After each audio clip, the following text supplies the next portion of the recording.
আমরা দেশের বাইরে যাইতেছি।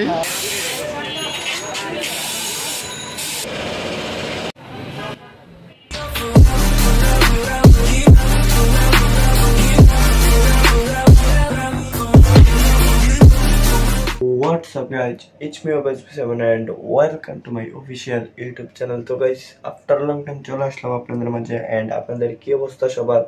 আলহামদুলিল্লাহ আমি আপনাদের ভালো আছি। আর আপনারা এখন থাম্বনেল আর টাইটেল দেখে হয়তো বুঝে গেছেন আমি কোথায় যাচ্ছি। সো এখন আর আমি কিছু বলবো না, এখন অলরেডি বাজতেছে 4:30। তো আমি আগে ফ্রেশ হয়ে নেই, তো ফ্রেশ হয়ে আপনাদের সাথে দেখা হচ্ছে। So let's go. A few moments later. তো গাইস ফাইনালি মানে ফ্রেশ হয়ে চলে আসলাম, একদম সব রেডি। সো বেশি কথা না বলে আমি এখন যাচ্ছি ঢাকা, আপনাদের বলে দিলাম। আর থাম্বনেল আর টাইটেল দেখে হয়তো বুঝে গেছেন।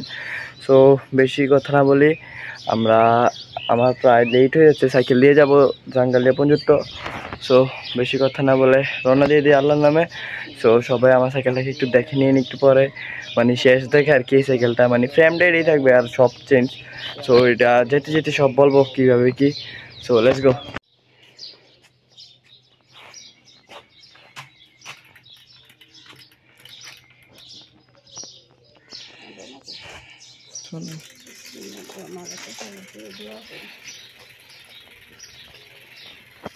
সো গাইস ফাইনালি বের হয়ে পড়লাম। আর এইমাত্র ঈদগাহটাকে একটু দেখে আসলাম। ঈদগাহতে কেউই নেই, জাস্ট কয়েকজন ক্রিকেটার ক্রিকেট খেলছে।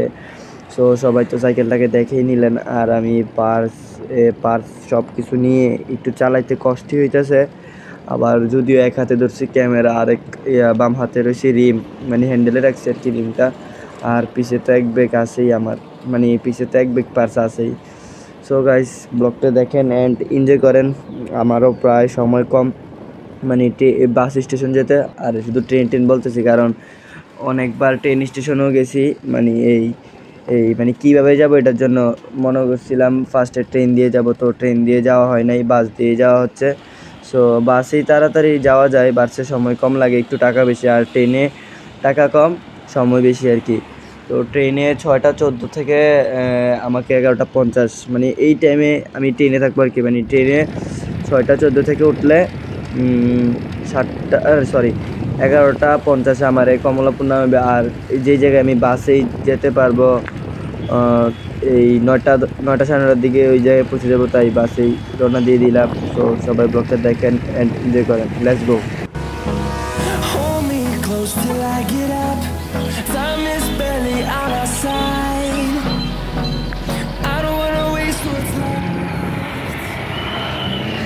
এই গাইস আমার সাথে আরেকজন।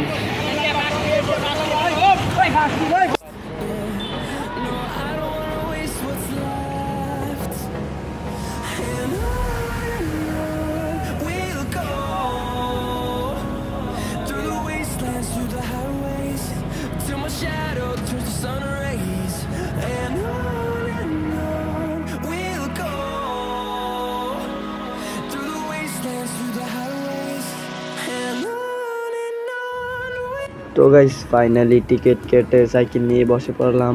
আর আসার একটু পরপরই বাসটা ছেড়ে দিল। আর এবার অনেক ভালো লাগতেছে কারণ সাইকেলটাকে পাশে নিয়ে বসছি। প্রায় সময় নিচেও মানে বাসের কেবিনও রাখা লাগে। যদিও মায়ামি বাসে যদি মায়ামি বাসে যাওয়া পড়তো তাহলে সাইকেলটাকে কেবিনে করে রাখা লাগতো আর কি। সো এখন যাচ্ছি এশিয়া এয়ারকন দিয়ে। সো তারাই বলছে মানে উপরে তোলার জন্য, কারণ এই গাড়ির কেবিন নাকি অনেক ছোট, তাই আমরা এটাতেই উঠে পড়লাম।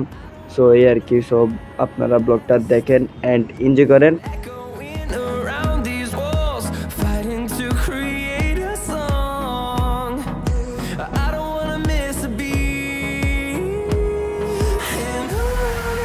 অনেক গাইস একটা কথা বলতে ভুলেই গেছি, আমরা দুজন যাচ্ছি, এই কথাটা তো বলতে মনেই ছিল না। সো এই আমি আর আমার সাথে আরেকজন, তার নাম হচ্ছে ফারুক ভাই আর কি। সো এই আর কি। আর আমরা অলমোস্ট কমলাপুর এসে পড়েছি, ঢাকাতে ঢুকে গেছি আরও আগেই। তো কমলাপুর যেতে আর বেশিক্ষণ লাগবে না। সো ভিডিওটা বাস থেকে নেমে আবার অন করব। So tata.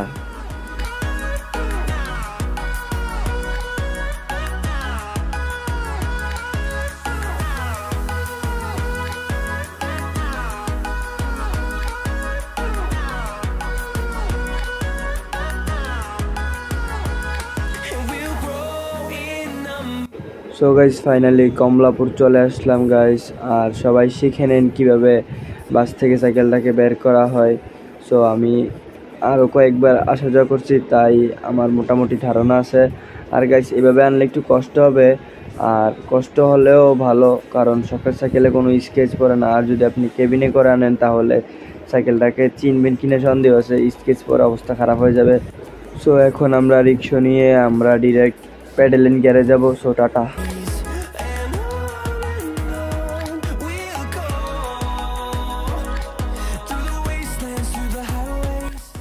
সো গাইস আমরা প্যাডেলিং গিয়ারে চলে আসলাম, আর এখানে আসার মূল কারণ হচ্ছে একটা ডেরা নিব। সো ডেরাটা নিয়ে আমরা চলে যাব ইমাম সাইকেল স্টোরে। So let's go. So guys এখন আমরা ইমাম সাইকেল স্টোরে যাওয়ার জন্য রওনা দিয়ে দিলাম, আর এখন আমরা আছি তেজগাঁওয়ের এদিকে। যদিও জায়গার নাম যদি ভুল হয় সরি এটার জন্য, কারণ আমি এই ঢাকার সব জায়গার নাম জানি না। সো এখন আমরা মহাখালী থেকে ইমাম সাইকেল স্টোর যাব। আর এই গাইস এই জায়গাটা অনেকবার টিকটকে দেখছি, মানে নতুন এই ওভারব্রিজটা পেইন্ট করার সময় আজ সরাসরি দেখলাম, অনেক সুন্দরই লাগলো, তাই আমি একটু ভিডিও ফুটেজ নিলাম। আর গাইস সরাসরি ডিরেক্ট ইমাম সাইকেল স্টোরে গিয়ে দেখা হচ্ছে। So let's go.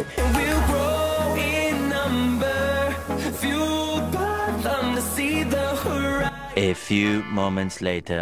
So guys অনেক ঘোরাঘুরির পর চলে আসলাম ডিরেক্ট ইমাম সাইকেল স্টোরে।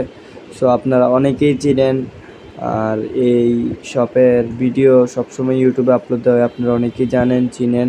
সো আমি এখানেই সবসময় কাজ করাই। সো আমার সাইকেল অলরেডি কাজ শুরু করে ফেলছে। আমার সাইকেলের কাজ হচ্ছে এই সব পার্টসগুলো লাগাবো আর কি, আর ভিডিওতে দেখতে থাকেন কি হয়। আর বলছিলাম ফ্রেমটা একটু ওয়াশ করবো। সো ফ্রেম ওয়াশ করা অলরেডি শুরু করে দিছে, আর রিমগুলা বাঁধানো হচ্ছে। সো ব্লগটা দেখেন অ্যান্ড এনজয় করেন। Let's go.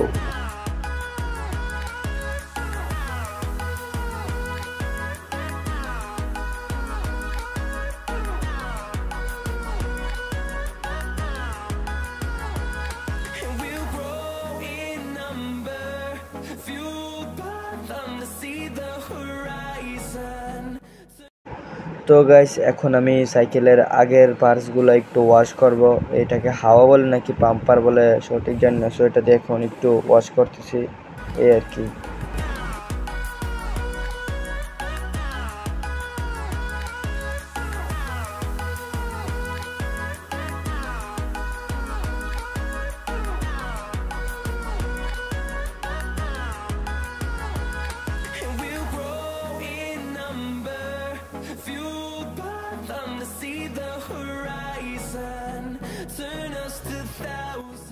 সো গাইস এতক্ষণে আমি একটু আমার সাইকেলটাকে মানে একটু ওয়াশ করে নিলাম আর কি, পানিগুলো সরিয়ে নিলাম হাওয়া দিয়ে।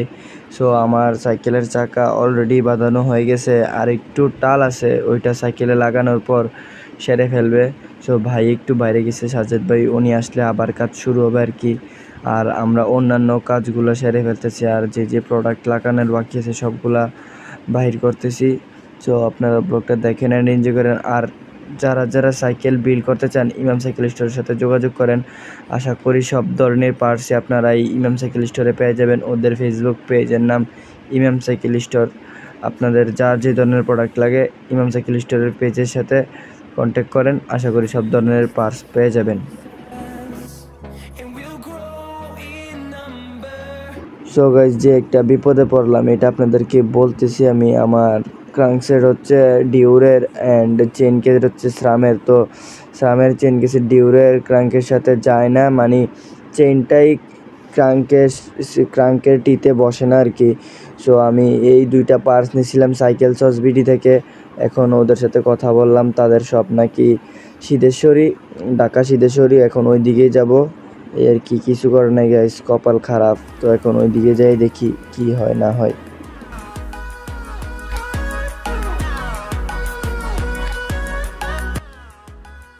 সো গাইস এখন আমরা যাব সিদ্ধেশ্বরী। আর সাজাদ ভাইয়ের সাথে কথা বলছি কিভাবে গেলে একটু শর্টকাট হয়, তাড়াতাড়ি হয়। তো তারা বলল মেট্রো রেল দিয়ে চলে যেতে। এখন আমরা আছি শেওড়াপাড়া মেট্রো রেল স্টেশনে। এই রিক্সা দিয়ে চলে আসলাম আর কি ইমাম সাইকেল স্টোর থেকে এই মেট্রো রেল স্টেশনে শেওড়াপাড়া। আর এখন আমরা যাব বাংলাদেশ সচিবালয় থেকে রিক্সা দিয়ে এই সাইকেল হসপিটালে যাব আর কি, সিদ্ধেশ্বরী কালী মন্দিরের পিছে তাদের সব। সো এখন ওইদিকে যাব। আর গাইস এইটাই আমার মেট্রো রেল ফার্স্ট রাইড হবে, এর আগে আমি কখনো মেট্রো রেলে আসি নাই। সো এটার এখনও কিছুই বুঝি নাই, A to Z কিছুই জানি না। আর দেখতেছি টিকিট সবাই নিজে নিজে কিনতেছে। সো আমি একটু দেখতেছি কীভাবে টিকিট কিনে, এরপর আমার টিকিট কিনবো আর কি। আমরা দুইজন যাব। সো এক সাইডে অনেক এক্সাইটেড, আবার আরেক সাইডে একটু মন খারাপ। এক সাইডের হচ্ছে জীবনের ফার্স্ট মেট্রো রেল চড়ব, আর আরেক সাইডে হচ্ছে আমার এই পার্স নিয়ে আমি একটু খুবই দুঃখিত এই আর কি। সো কপালে যাই আছে তাই হবে, বেশি একটা টেনশন করতেছি না এখন। আগে ওইদিকে যাই, দেখি তারা কি বলে শুনি, এরপর আপনাদের বলবো সব কিছু।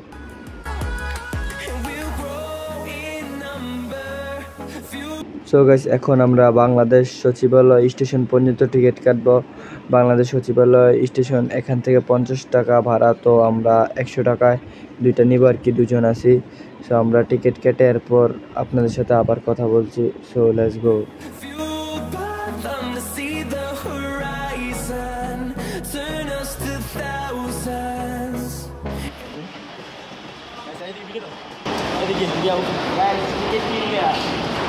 আমরা দেশের বাইরে থেকে যাচ্ছি। হ্যাঁ,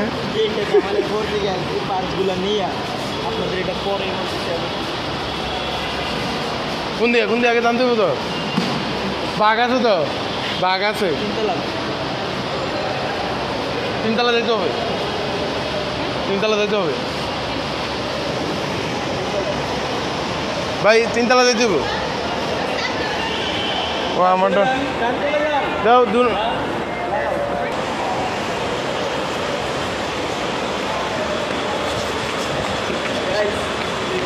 জীবনে ফার্স্ট টাইম মেট্রো রেল উঠেছি, তাও সাইকেলের কাজের জন্য ভাই। তো লেটস গো।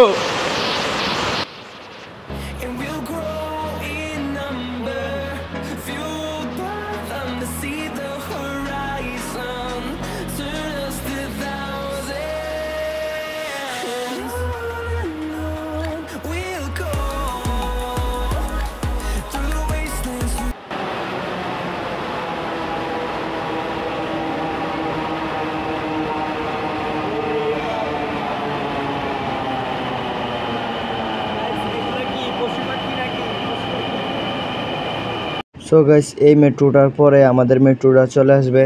সো ওইদিকে আর ভিডিও হবে না, আর এখানেই শেষ ভিডিও। আর ডিরেক্ট আবার ইমাম সাইকেল স্টোরে গিয়ে ভিডিও হবে। সো এই আর কি।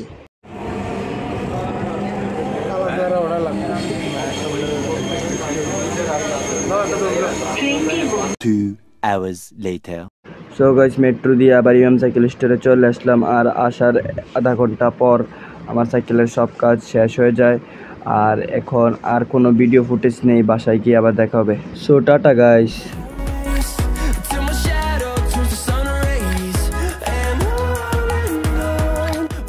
5 hours later. অলরাইট গাইস, তো ফাইনালি বাসায় চলে আসলাম আর কি। আর ওইদিকে কোনো ভিডিও ফুটেজ নিতে পারিনি, কারণ গাইস যে একটা অবস্থা ছিল আমার, আর ভিডিও করার মতো অবস্থা ছিল না। তো সাইকেলটাকে মানে কমপ্লিট করার পর একটু ভিডিও ছিল, 15-16 সেকেন্ডের একটা ভিডিও ছিল। তো এই আর কি, আর কোনো ভিডিও করাই হয়নি, ডিরেক্ট বাসায় এসে পড়লাম। আর গাইস, আজকের ব্লগটা কেমন হচ্ছে বিশেষ করে এটা কমেন্ট করে জানাবেন। আর আমার সুন্দরীটাকে কেমন লাগছে, মানে সাইকেল আর কি, আমার সাইকেলটাকে কেমন লাগছে এটাও কমেন্ট করে জানাবেন গাইস। আর আজকের ব্লগটা এখানেই শেষ করে দিচ্ছি। সাইকেলের সিনেমেটিক ভিডিও কামিং সুন। এই ব্লগটা আপলোডের পর সাইকেলের সিনেমেটিক ভিডিও হবে। তারপর অনেকেই কমেন্ট করতেছেন ইনস্ট্যান্ট টিউটোরিয়াল ভিডিওর জন্য। সো ওই ভিডিওটাও মানে ওই ধরনের ভিডিও আপলোড হবে। সো এই আর কি। সো সবাই নতুন ব্লগ আসার আগ পর্যন্ত ভালো থাকেন, সুস্থ থাকেন। আল্লাহ হাফেজ গাইস। কেমন হচ্ছে কমেন্ট করে জানাবেন কিন্তু। টাটা।